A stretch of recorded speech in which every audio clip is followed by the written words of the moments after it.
I'm Scott Fuller. I live here in Trophy Club. I've been a resident for about 25 years now, and I'm also the director of golf maintenance at both of the golf courses here in town. We're here at the box, and we're going to talk a little bit about programming and how many minutes you should put for each zone. As most of you are aware, here in Trophy Club, we're allowed to water on odd and even days. If your address ends in an odd number, you're allowed to water on Thursday and Sunday. Even number, Wednesday and Saturday. Mondays, no water at all, and nothing between 10 a.m. and 6 p.m.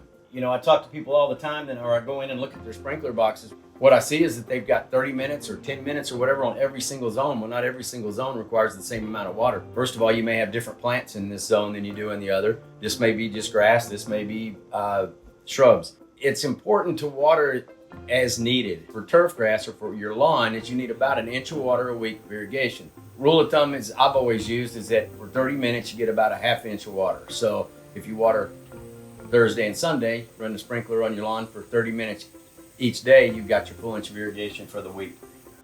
Rain sensors, that's a good thing to have on your control box. If you don't, then it makes it even more important that you watch your sprinklers run and have an idea of what's going on. But if it rains, just don't water it. Like I said, in the mornings, I'm driving through town, I see so many sprinklers running the day after a 3-inch rain, and it's unnecessary. It's a waste of water. It's a waste of your money.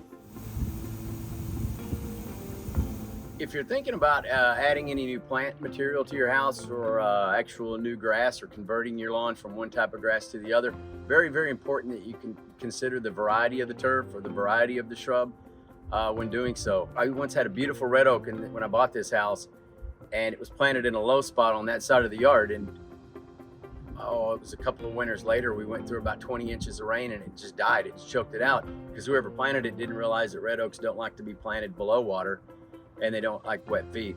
Another thing is soil type. If you take a Texas sage, which can't stand water, and you plant it over on the other side of town, which is just gray caliche clay that doesn't drain well at all, you know, there's a chance it's not going to make it because it was planted in an area that set it up for failure.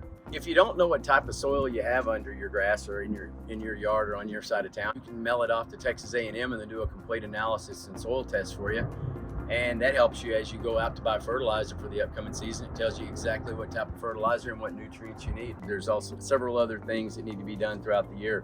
I usually start in the early spring, late winter for a pre-emergent weed control application. And then you follow that back up in the fall again with one for winter weed. In addition to weed control and fertility, another important part is insect control. Insects can be very beneficial to your soils and your lawns, and they can also be very devastating. For any type of grub control or insect control, I recommend going to one of the better lawn or garden centers in the area. South Lake Trophy Club area, we have several.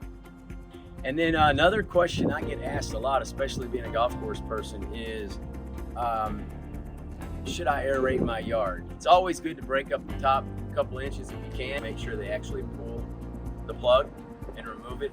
It helps air, it helps water, it helps nutrients move into the root zone. So it's a very, very important cultural practice.